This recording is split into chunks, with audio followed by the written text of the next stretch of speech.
At Dot and Company, we believe that all agencies deserve amazing account managers and that all of those account managers deserve to be supported, encouraged, and loved on.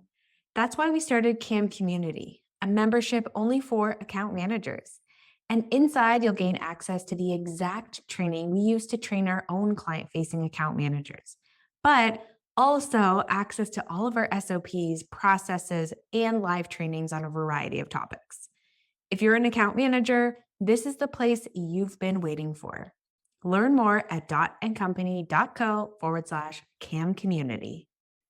Most agency founders don't come into an agency to be a business person. They come into an agency to do what they love. Welcome to the Happy Clients Podcast, brought to you by Dot and Company. Whether you're a virtual assistant, an agency owner, or a client-facing account manager, we all deal with clients. Lucky for you, client management is what we do best.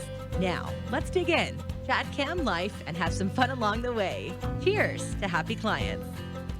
Thank you so much for coming on the show. I've been, like I said offline, seeing you pop up on my LinkedIn for a while, so figured it was time that we connect, and I'm so happy that we did. But welcome to the Happy Clients Show.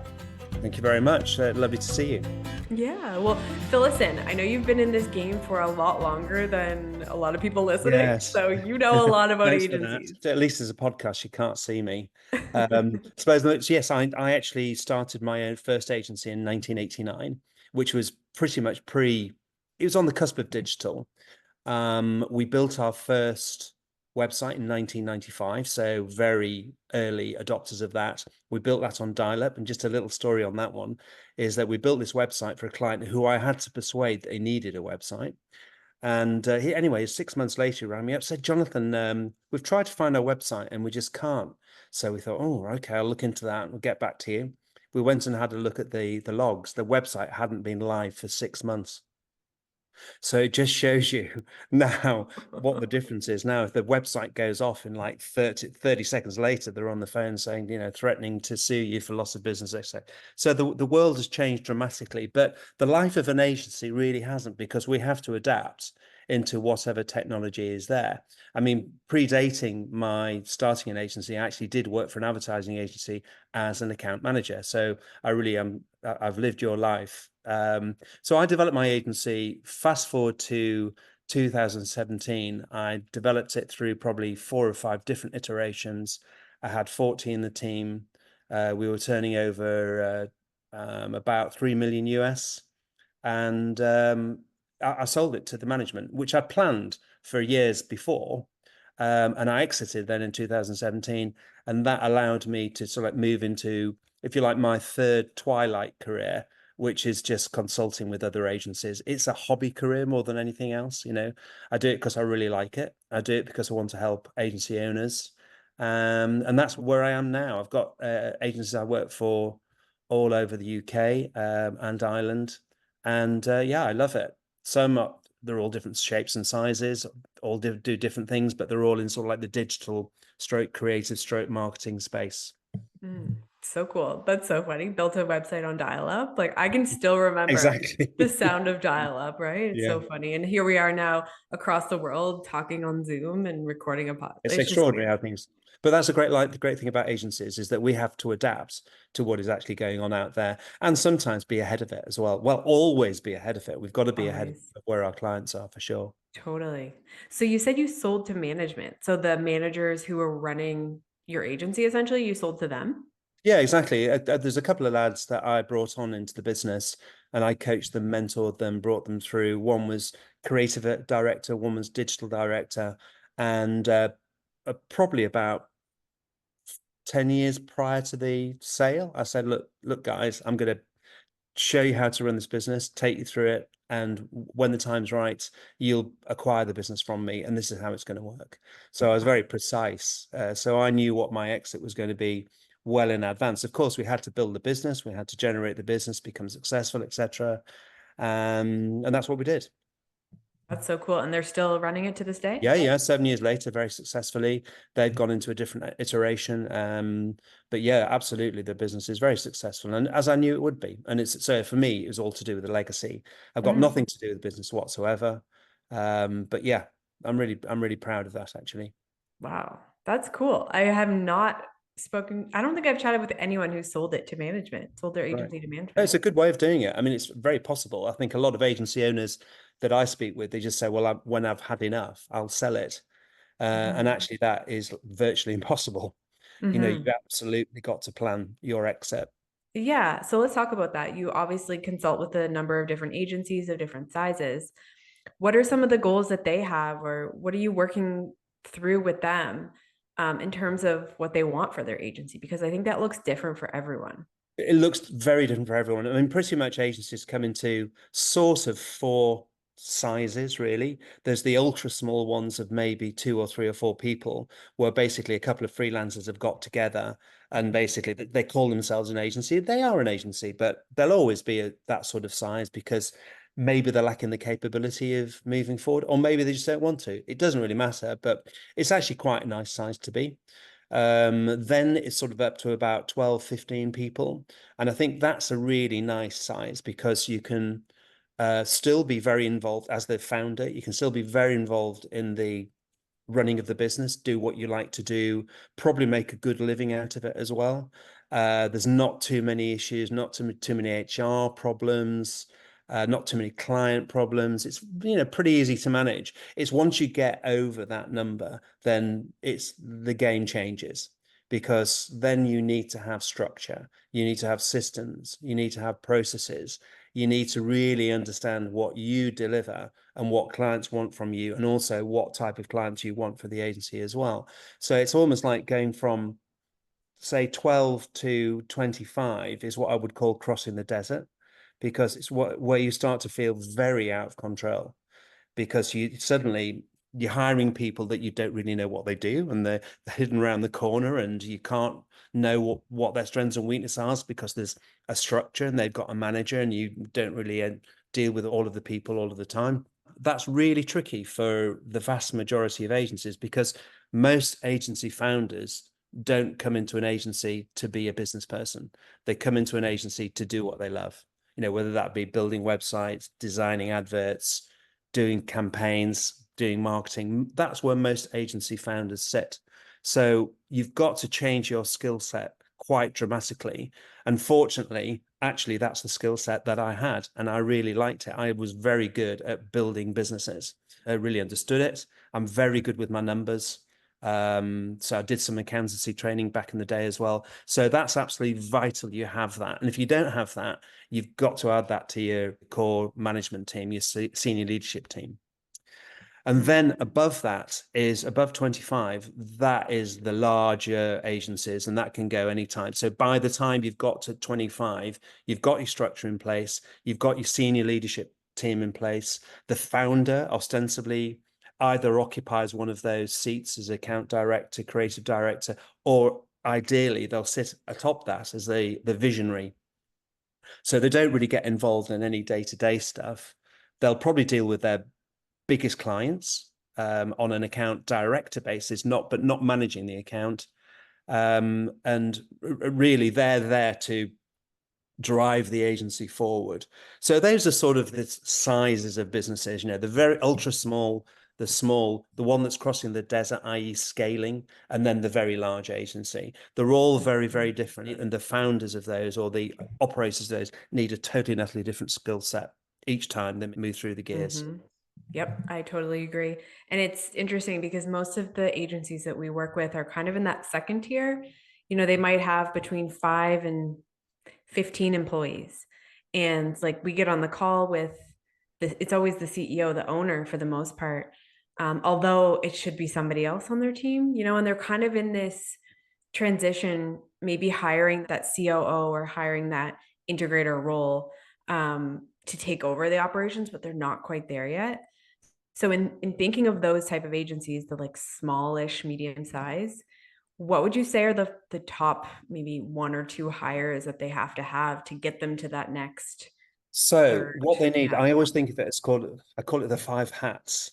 So the 5 hats you need to do, so like when you're scaling, going through that. So when you're at the top of that number, so 12, 15, to enable you to go to the next stage, if that's what you want to do, then the CEO, as you've just mentioned, must become a proper CEO. Most of the CEOs actually call themselves CEOs, but they operate like an operations director or an account director. They don't do the CEO role. The CEO sits at the top, and then the next layer is the account director, the project manager, the creative, and the innovator. So that you need those 5 hats in a senior leadership team. They might do other stuff as well, but absolutely what happens in smaller agencies that doesn't happen in larger agencies is that often the account managers also do the project management, which is an unmitigated disaster for businesses that are scaling, because an account manager tends to say, yes, we can. And a project manager should say, maybe we can't. And there's got to be that conflict in the agency, because the project manager is protecting the resources of the agency and making sure that the quality of the work is done to the correct standard and delivered to what has been promised by the agency. And the account manager is trying to make the client as happy as possible. So there's a conflict between there, which is healthy, by the way. So absolutely, that I get them to split that role as soon as possible, because if they don't, they can never grow. It's as simple as that. Interesting.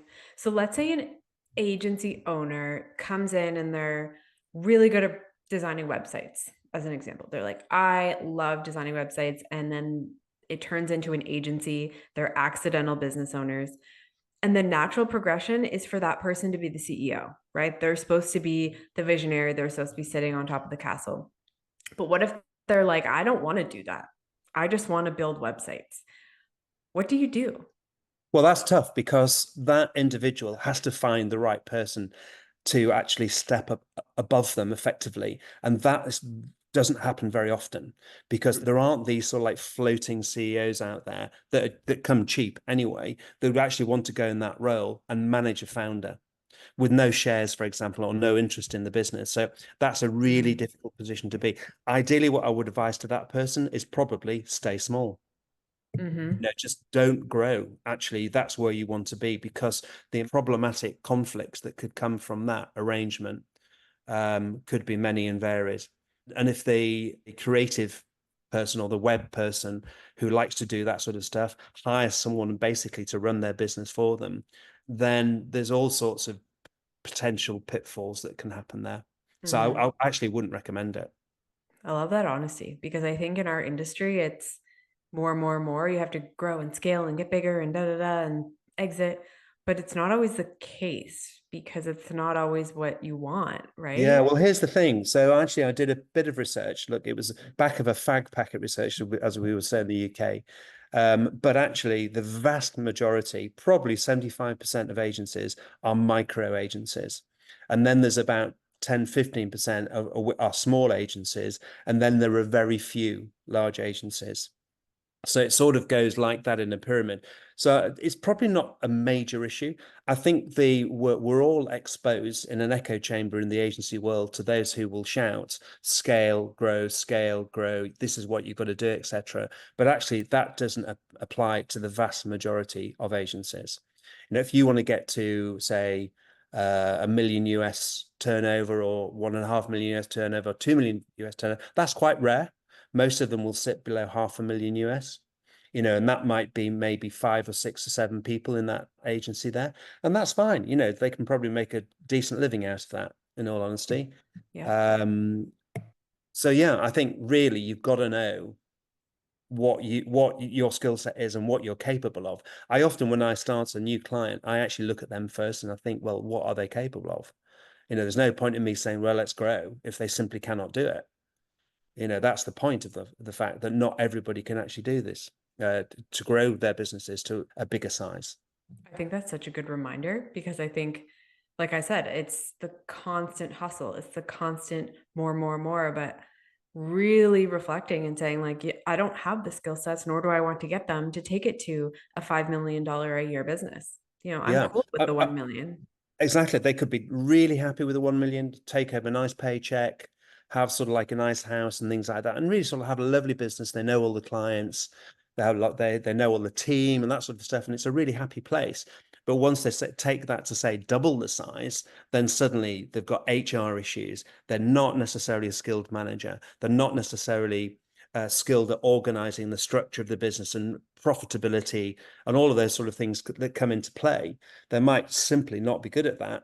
And actually they end up being very unhappy, want to get out of the agency as soon as possible, or go to that happy place that they had before.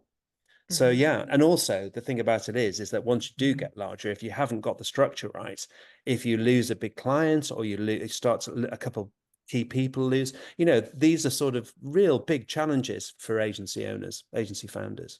I feel you. It's so interesting because I mean, all the people that we chat with are struggling in one area or the other. And a lot of times it's the account management seat. And they're in growth mode, most of them, and they're trying to grow and scale, which is amazing. And we love being a part of that. But sometimes like you don't need to grow just to grow. So it is interesting to hear your perspective. Obviously you work with a lot of agencies and you consult them and say like, you don't need to grow just to grow. So it's a really good I mean, I'll give you two very different examples of clients that I've worked with. I've got one who hasn't grown at all. He's probably got, well, marginally, he's now got 4 people. He had 3, but he's making himself personally 6 or 7 times what he was. Wow. So why do we need to grow? And so we don't. We just don't need to grow. Let's enjoy it because it's fantastic. So he's got no worries. He just does the work he loves and earns a shed load of money out of it. And then I've got another one, which is also a success story. But they've pretty much tripled their turnover, but they've scaled it. So they've gone from not making any money at a third of their turnover to making a hell of a lot of money on triple their turnover, with actually the team is only probably about 25% larger. So I'm just going to come back to what you said before. Growth and scale are very different things. So growth is just growth, but actually that can have issues because the agencies that just grow for growth's sake, often what happens is that they turnover grows, but also the expense of running the agency goes along with it. And often it collides somewhere along the line, and there might be triple the size, they're earning 3 million US, but actually they're not making any money. Whereas a scaling agency, which is what I specialize in, is say, right, yeah, we're going to grow the turnover, but actually we're going to grow the profit margin at the same time. So we might do 1.5 million US, but actually we'll probably make 500 million US profit, net profit I'm talking about, not gross profit. So that's what I focus on in saying getting that scale. And that's really important. Whereas a lot of people just go mad growing. It means hiring, getting more clients in, but they hire the wrong people and they get the wrong clients in. And it's a disaster. Might not be immediately a disaster, but a year down the line, it's a disaster. So hiring the right clients and the right people is absolutely, it's 100% important. You've got to get that right. Totally.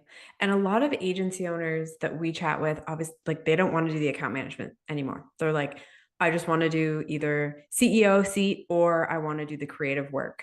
But 99% don't want to talk to clients. And are you seeing that as well?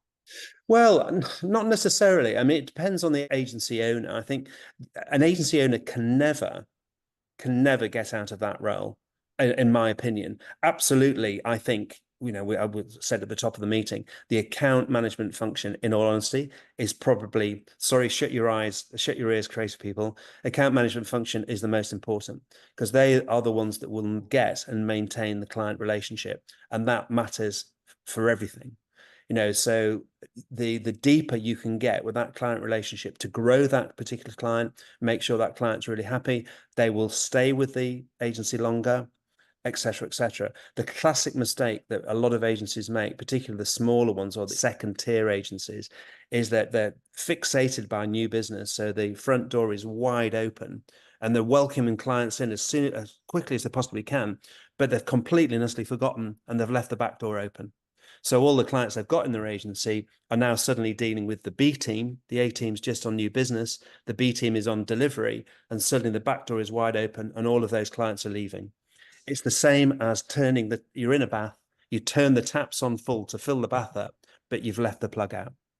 It's another way of looking at it. You cannot do this. And that's why good account management stops this. It's almost like you've got to visualize that you've got your account manager making the clients really happy, so they stay, and also they're at the back door with a shotgun, making sure that no one's leaving.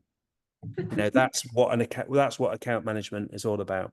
And at the same time, really good account management is developing that business. They're looking at their clients and thinking, what else can we do for them? But they're looking at that client's, understanding that client's business sometimes more than the client does, or the opportunities, and introducing new perspectives on what the client could be doing.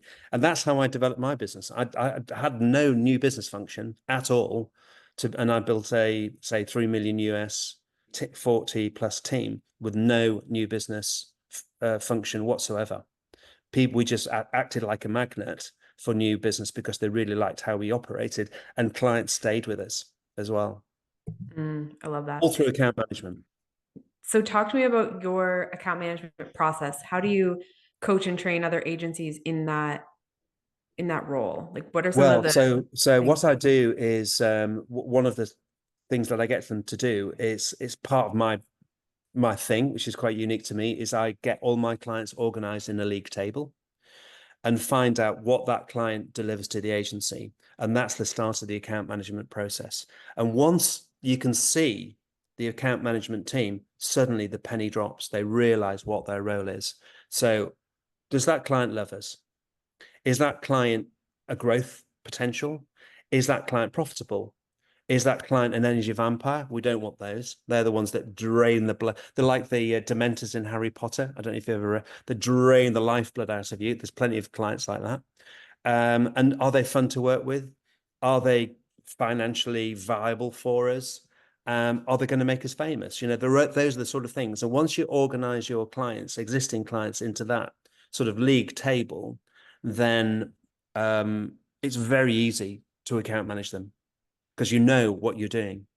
And so you can work within that. And once the account manager understand that, then it's pretty much, I've never failed on that one, to be honest. That always works. I love that. I love that idea of just like strategizing high level, each of your clients, what they mean for the business, and then going at it that way versus like getting overwhelmed with our role sometimes, like all the things I should be doing. And at the end of the day, here's what you should, like, here are your priorities. Yeah, absolutely. And the best agencies handpick their clients. So, because if you get a couple of bad clients in there, you tend to end up over servicing them because they're just really difficult to work with. The one who shouts loudest, they're the ones who ring up on Friday afternoon with an urgent job. And you just say, okay, let's do it. Those are the sort of things that get the agency out of kilter and out of control, and it becomes quite unpleasant.